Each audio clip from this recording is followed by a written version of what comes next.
अल्लाहुम्मा सल्लि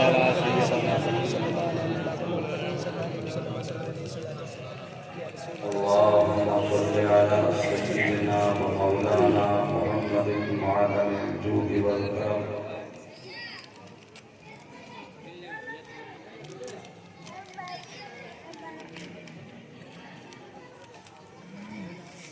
वालिहिल किराम अजमईन सलातun व सलामुन अलैका या रसूलल्लाह सल्लल्लाहु तआला अलैहि व आलिहि वसल्लम।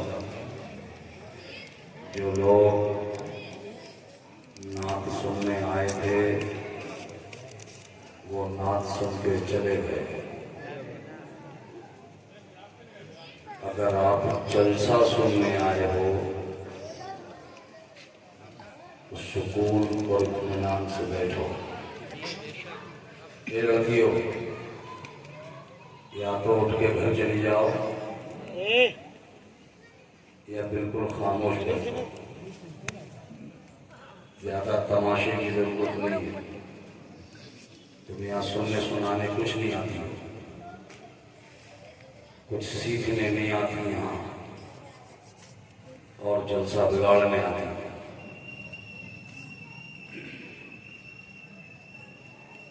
मैं बहुत देर से देख रहा हूँ कई लड़कियां हैं मोबाइल थामे ये बड़े बड़े मोबाइल लेकर के वीडियो बना रही। बताइए ये हाल है मुसलमानों का? शर्म नहीं आती? इतने मर्दों के बीच में बैठ के लड़कियां इतनी बेशर्म।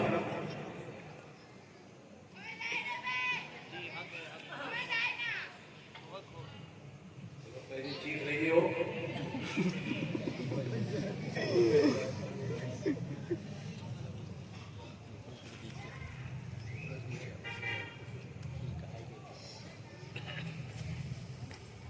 बहुत अफसोस होता है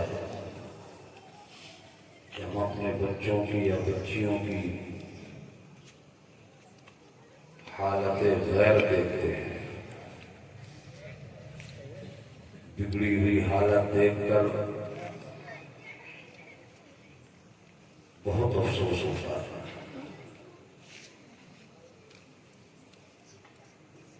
आज न बड़ों की इज्जत, न छोटों को शफ़क़त, न माहौल का कोई लिहाज। ऐसा लगता है ये चीजें क्या कभी जमीन पे थी या महज ये कही जाने वाली बातें हैं।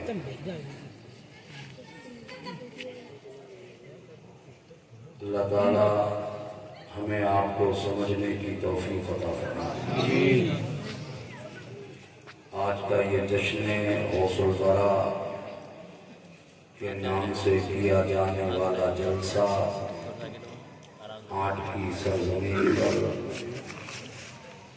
मुखिर कौम मुहतरमुल मकाम आली जनाब रईस अहमद साहब अंसारी वाहिदी की जानिब से हुजूर गौसे आज़म की बारगाह में पेश किया जा रहा है।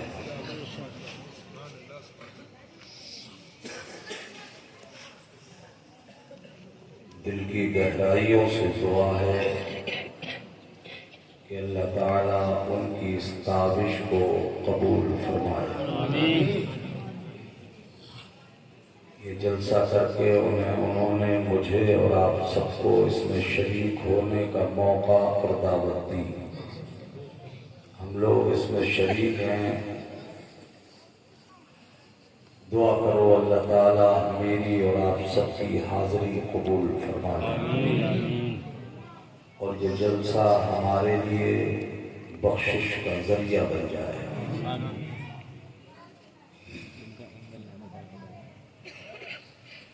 बहुत अच्छा समा है, बड़ा संजीदा माहौल है।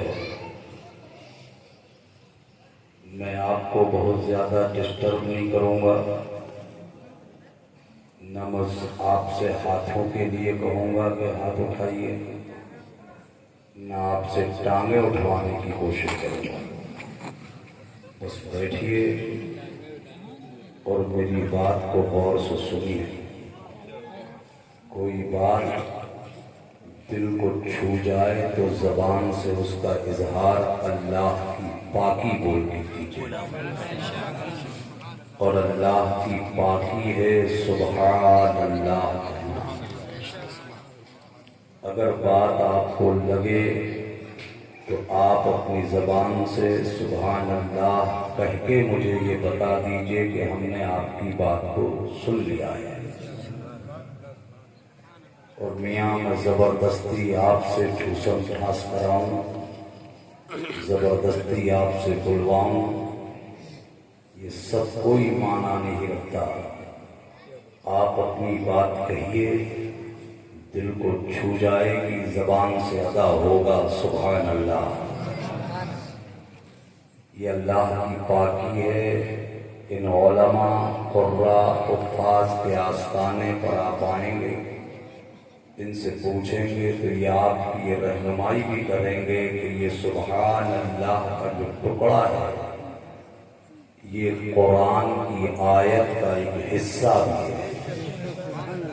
अगर कोई बंदे मोमिन इस सुभान अल्लाह की तिलावत कुरान पढ़ने की नियत से करे तो अल्लाह ताला उस बंदे को कुरान पढ़ने का सवाब अता फरमाएगा। आप इस नियत से भी सुभान अल्लाह शरीफ की तिलावत कर सकते हैं। अल्लाह ताला हमें अमल की तौफीक देने वाला है।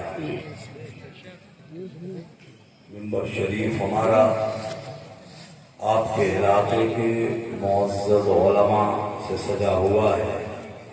गालिबन मदरसे के तालिबान उलूम दीनिया भी मिंबर शरीफ की जीनत है। वही उस्ताज़ुल कुर्रा मुहर्रिफ़ गिरामी वक़ार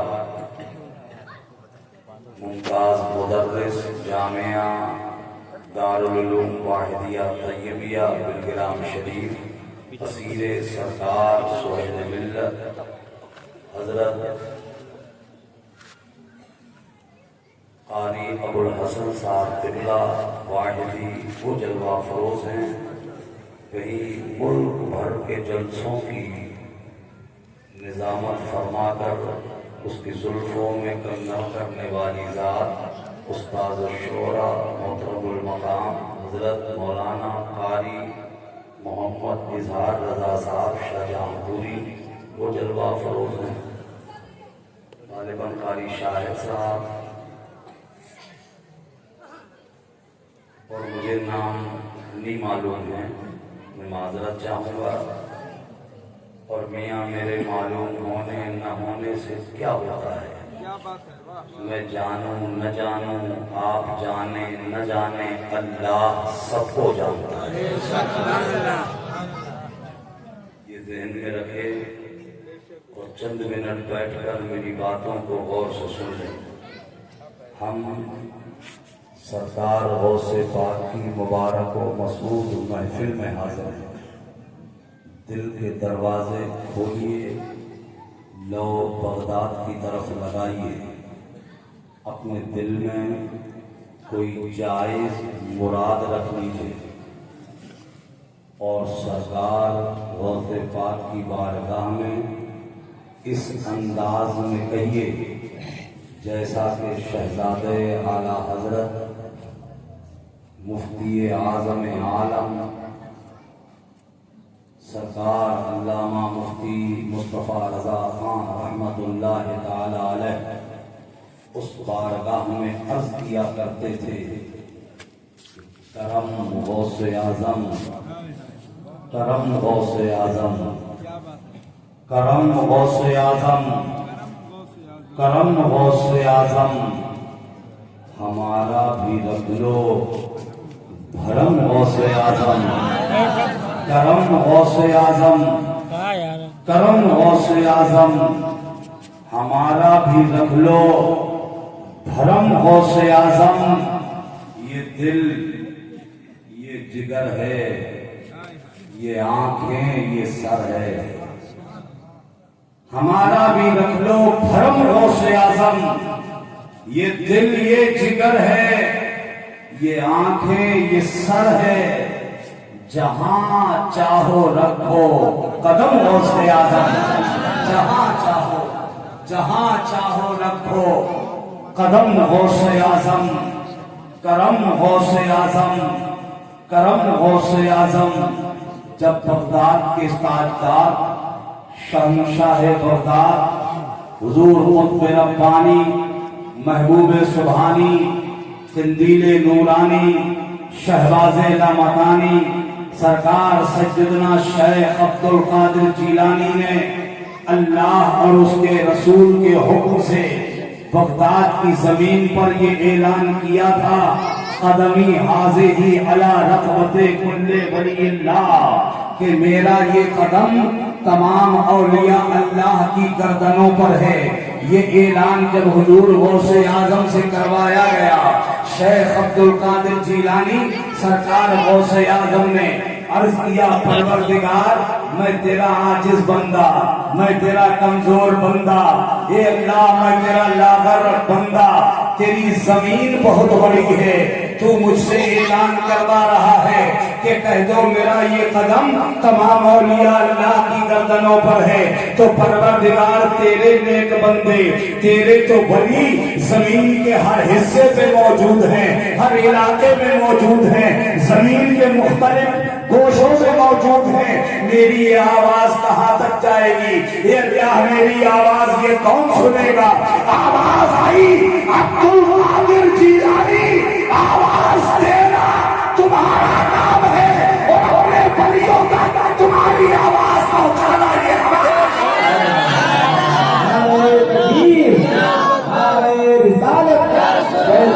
सरकारे गौसे आजम, नामाते सरकारे गौसे आजम, आमदाने सरकारे गौसे आजम। आवाज कहाँ तक पहुंची? किस किस ने सुना इस आवाज को? ये ऐलान किस किस ने सुना? तो जमीन रही, माओ के पेट में जो अल्लाह के वली मौजूद थे, उन्होंने भी ये आवाज सुनी। कयामत तक जितने औलिया आने वाले थे, उन सबों तक गौसे आजम की आवाज को पहुंचाया गया। सभी ने अपना सरे तस्लीम खम किया। हमें तो जमीन के हालात मिलते हैं कि खानका है उम्मे अबू उबैदा में एक बड़े जलीलुल कद्र बुजुर्ग गौसे आजम के जमाने के बहुत बड़े पीर हजरत कबीरुल औलिया हजरत सज्जदना सैयद अहमद कबीर रफ़ाई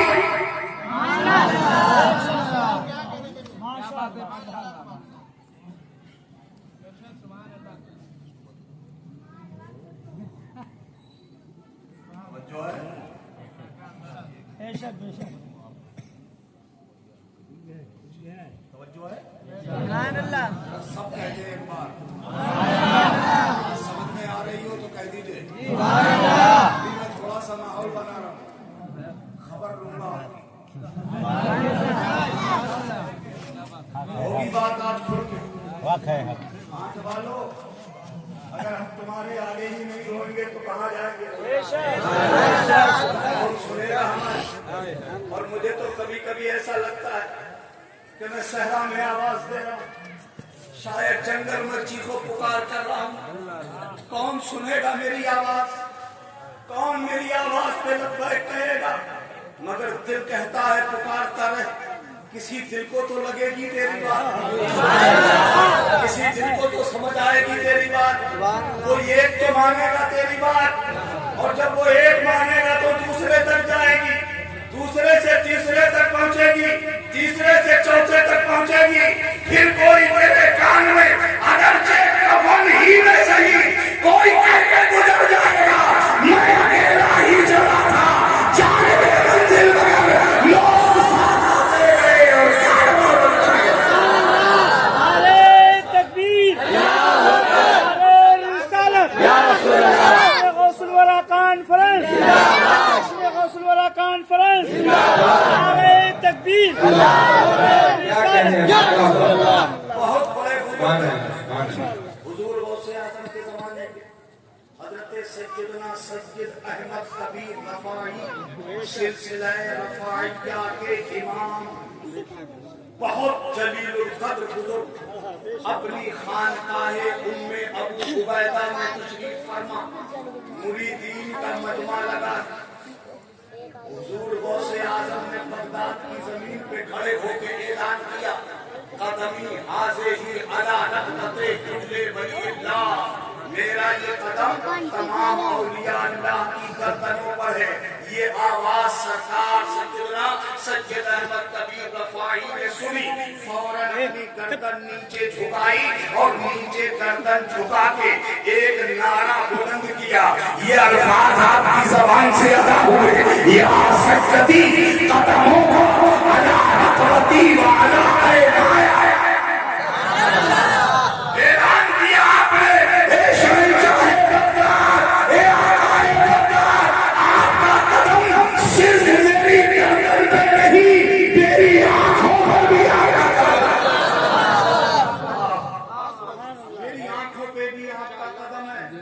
उसी जमाने में खुरासान के पहाड़ों के बीच में एक गार के अंदर मौजूद हिंद के राजा, हम सब सुन्नियों के ख्वाजा सुल्तानुल हिंद, मेरे गरीब नवाज कल भी सुल्तानुल हिंद थे, आज भी सुल्तानुल हिंद है और कयामत तक सुल्तानुल हिंद रहेंगे। कोई माने या न माने, और मैं न मानूंगा तो कोई इलाज ही नहीं है। मैं न मानू कोई इलाज नहीं। वो सुना ना, वो एक लड़का अपनी माँ के पास आया था और अपनी माँ से आके कहने लगा, अम्मा एक बात बताओ। माँ बोली, मेरे लाल पूछ। फरमाया, अम्मा इतना बता दो, कौवा काला होता है या सफेद? माँ बोली, बेटा कौवा तो काला होता है। बेटा बोला, माँ मैंने तो शर्त लगा ली। तूने काहे की शर्त लगाई? कहा, मैंने इसकी शर्त लगा ली है कि कौवा सफेद होता है। तो माँ बोली, बेटा तू हार जाएगा, कौवा तो काला होता है। क्या बात? बेटा बोला, माँ मैं हारूंगा ही नहीं। माँ बोली, बेटा देख तू हार जाएगा, शर्त वापस ले ले। हार जाएगा तू इसलिए कि कौवा सफेद होता ही नहीं, कौवा तो होता है काला। बेटा बोला, माँ मैं हार ही नहीं सकता। कहा नहीं हार जाएगा। कहा नहीं हारूंगा। माँ बोली, बेटा हार जाएगा। बोला नहीं हारूंगा इसलिए कि जब मैं मानूंगा ही नहीं तो मैं हारूंगा भी नहीं। तो मैं ना मानूंगा तो कोई इलाज है नहीं ना। कोई माने न माने, मेरे गरीब नवाज कल भी हिंद के बादशाह थे, आज भी है, कयामत तक रहेंगे। इसलिए कि कुर्सी पर कोई बैठे,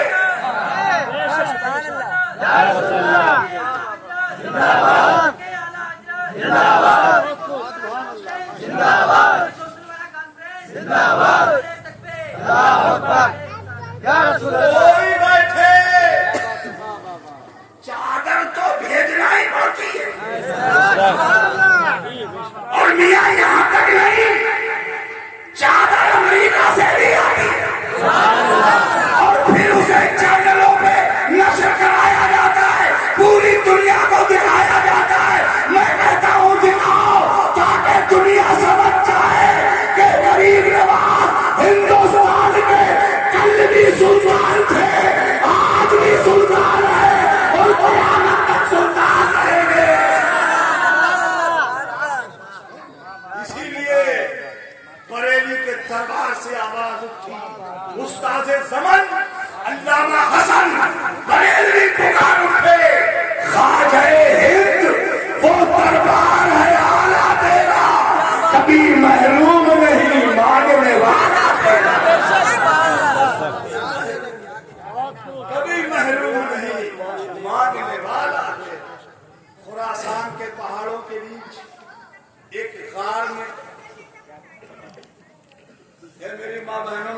हाथ जोड़ के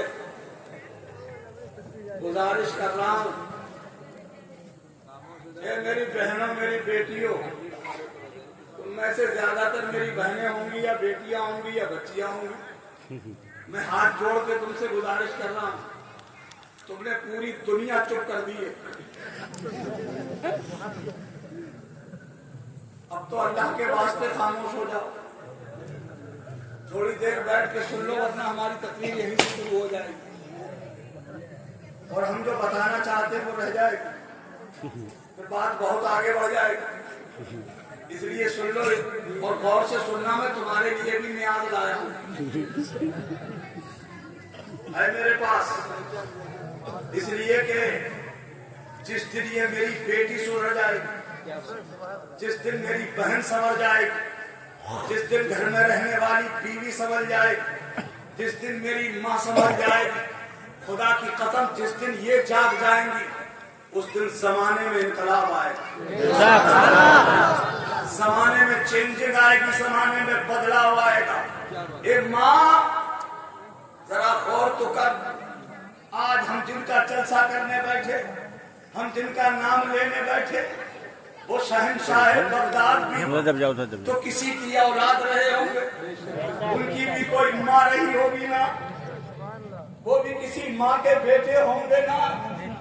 आज हम उनका तज़किरा करते, सिर्फ हम ही नहीं बैठे, पूरा जहान का जर्रा जर्रा उनका जिक्र करने में लगा है। क्यों? ए मेरी माँ, आज तेरी गोद में तो कोई गरीब नवाज नहीं आता। ए माँ, आज तेरे शिकम से इस दुनिया में आने वाला कोई गौसे आजम बन के नहीं आता। तुम्हारी ये कोखें सूनी क्यों हो गई, बाज क्यों हो गई? कहीं तो गलती हुई है, कहीं तो खता हुई है, कहीं ना कहीं तो फर्क आया है। वो भी तो मां हुआ करती थी कि जब उनके पेट से पैदा होने वाला बच्चा अब्दुल कादिर बन के आता था, और मां जब अपने बच्चे को अपनी तरबियत के साए में परवान चलती थी, तो जमाना उसे गौसे आजम के नाम से जानने लगा।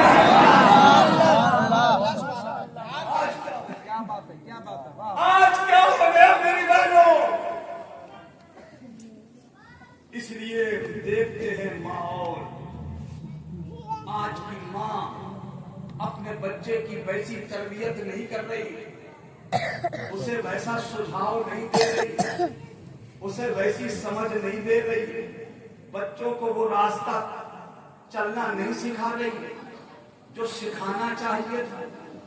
कल की माँ का तो आलम ये होता था, बच्चा गोद में होता, रोने लगता था, तो माँ अपने बच्चे को लोरी सुनाती थी, तो वो लोरी कोई गाना नहीं होता था, कोई बाजारू बात नहीं होती। जब बच्चे को माँ लोरी सुनाती तो कोई दुनियावी कहानी नहीं सुनाती थी, झूठे किस्से नहीं सुनाती थी, बेवजह की कहानियां नहीं रहती थी, बल्कि माँ अपने बच्चे के कान में कुरान पढ़ती थी, कुरान की लोरी सुनाती या नाते पाक के नगमे सुनाती थी। बच्चा अल्लाह और उसके रसूल का नाम सुन के खामोश हो जाता था। आज का बच्चा, तुम उसके सामने कितना ही चिल्लाओ, कितना ही कुरान पढ़ो, वो चुपेगा नहीं। वो इतना सा बच्चा, उसे कुछ शऊर नहीं है, रोने लगा है, आज सिर्फ मोबाइल दिखा दो, रोता हुआ बच्चा खामोश हो जाएगा। यही हाल है। सही बात। कल बच्चा कुरान सुन के खामोश होता था, आज का बच्चा मोबाइल देख के खामोश होता है। और हमने भी ऐसा ही माहौल बना लिया है कि हम भी अपने बच्चों को मोबाइल दिए बैठे। लड़कों के पास तो है ही है, अब तो घरों में देख लो तो जवान जवान लड़कियों के पास ये बड़े बड़े मोबाइल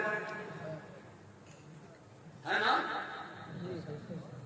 बात कड़वी कहने जा रहा हूं, बुरा लगे तो मुझे माफ कर देना, और लगे तो लगता है क्या कर लोगे मेरा। मैं आपसे बात सच्ची करने आया हूं। बहुत अपने दिल पे हाथ रख के सच्चे दिल से मुझे बताना हाथ डालो। मिसाल के तौर पे मैं बाप हूं, जवान बेटी, मेरी बेटी जवान है, मैं घर में बात करने वाला मौजूद हूं ना। अल्लाह ने मुझे बेटा भी दिया है, मेरा बेटा भी बात कर सकता है। तो जब मैं बात कर सकता हूं, मेरा बेटा बात कर सकता है, तो मेरी बेटी किससे बात करेगी। फिर मेरी बेटी को बात करने की जरूरत क्या है। क्यों बात करेगी मोबाइल पर मेरी बेटी। मैं बात कर सकता हूं, मेरा बेटा बात कर सकता है, बेटी की क्या जरूरत। और जब जरूरत नहीं है तो तुमने क्यों दिए हैं अपनी बेटियों को ये बड़े बड़े मोबाइल। जानते हो ये मोबाइल हमारी बेटी की जिंदगी में आने के बाद शैतान भी बन सकता है, इब्लीस भी बन सकता है, और तुम्हारी इज्जत का जनाजा निकाल सकता है। इसलिए आज वक्त की जरूरत यह है, जमाना और माहौल का तकाजा यह है कि हम अपनी बेटियों के हाथों में मोबाइल न दें। अगर है तो उसे वापस ले लें। अब वक्त की जरूरत यह है कि हमारी बेटियों को मोबाइल न दिए जाए, बल्कि उनके एक हाथ में तिलावत करने के लिए कुरान दिए जाए और दूसरे हाथ में नमाज पढ़ने को मुसल्ले दिए जाए। तकबीर, नारे रिसालत, नारे तकबीर, माशाअल्लाह, बहुत खूब। खुदा की कसम, जब मेरी बहन, मेरी लाडली कुरान के करीब हो जाएगी, नमाज के नजदीक हो जाएगी, और कुरान और नमाज के जरिए से उसकी आंखों में जब इस्लाम का नूर चढ़ेगा, इस्लाम की अजमत उसकी निगाहों में बैठ जाएगी, तो दुनिया की कोई ताकत मेरी बेटी का पैर फिसला नहीं सकेगी। इसलिए जरूरत है अपनी बेटियों को नमाजों के करीब करो। और आज के जमाने में, आज के खतरनाक दौर में बहनें बैठी हैं, बेटियां बैठी हैं, मेरी बच्चियां बैठी हैं, जरा अपने गिरेबान में झांकना। आज दुनिया कमाने के लिए मेरे घर से बेटा निकलता है, बाप निकलता है, भाई निकलता है, शौहर निकलता है, निकलते हैं ना घर से पैसा कमाने के लिए, काम काज के लिए। अपने घर से बाहर निकलते, घर में काम रह जाता है, माँ रह जाती, बेटी रह जाती, बहन रह जाती, बीवी रह जाती, यही तो रह जाते हैं घर में। तुम निकल गए घर से बाहर, और ऐसे पुरखतर दौर में कि मियाँ हम बाहर जब निकलते हैं तो हमारा हर उठने वाला कदम खतरे की तरफ को उठ रहा होता है। अरे मियाँ दूर क्यों जाते हो, जरा किसी हाईवे के करीब चले जाओ, रोड क्रॉस करना मुश्किल है। आलम यह है खतरात का कि सुबह का निकला हुआ अगर शाम को अपने घर सलामत वापस आ जाए तो अल्लाह का शुक्र अदा करो। ऐसा खतरनाक दौर, ऐसा पुरखतर जमाना, घर से बेटा निकल गया, भाई निकल गया, शौहर निकल गया, बाप निकल गया, घर में रह गई माँ, बेटी, बहन, बीवी, ये रह गई घर में। क्या करती है ये? अजानों पे अजानें होती रहे, इन्हें कोई परवाह नहीं। नमाजों पे नमाजों का वक्त गुजरता रहे, इन्हें कोई एहसास नहीं। या तो मोबाइल पे सारा दिन गुजरेगा, या टीवी की स्क्रीन पे टाइम कटेगा, या फिर मोहल्ले पड़ोस की औरतों से चुगली करने में टाइम कटेगा, चूंकि कामकाज तो कुछ है नहीं, फुर्सत टाइम ही टाइम है। मैं कहता हूं मेरी बहन बेटियों, तुम अपने घरों में रहकर जब तुम्हारे घर के मर्द घर से बाहर निकल जाया करे तो तुम्हें चाहिए कि जिस मां का बेटा घर से बाहर निकल के जाए, मस्जिद के मीनारे से जब अज़ान की आवाज आए तो माँ को चाहिए कि वो फौरन नमाज की तैयारी में लग जाए, मुसल्ला बिछाए, नमाज अदा करे, अपना आंचल फैलाकर अल्लाह की बारगाह में रो रो के दुआ करे, ए परवरदिगार मेरा बेटा बाहर गया है, ए अल्लाह तू मेरे बच्चे की हिफाजत करना। एक बेटी दुआ करे, ए अल्लाह मेरे बाप का साया सलामत रखना। एक बहन अपने भाई के लिए दुआ करे, एक बीवी अपने शौहर के लिए दुआ करे। तुम घर में दुआ करोगी तो हो सकता है तुम्हारे घर के मर्दों पर कोई बड़ा और मुसीबत आने वाली हो और तुम घर में दुआ कर रही हो, और अल्लाह ताला तुम्हारी दुआओं की बरकत से तुम्हारे घर के मर्दों पर आने वाली बलाओं को टाल दे। ऐसा भी तो हो सकता है। बहुत अच्छा पैगाम माशाअल्लाह। मगर आज तुम घरों में ये काम नहीं कर रही हो। क्या बात है। करो मेरी बहनों, करो। बेशक इसलिए कि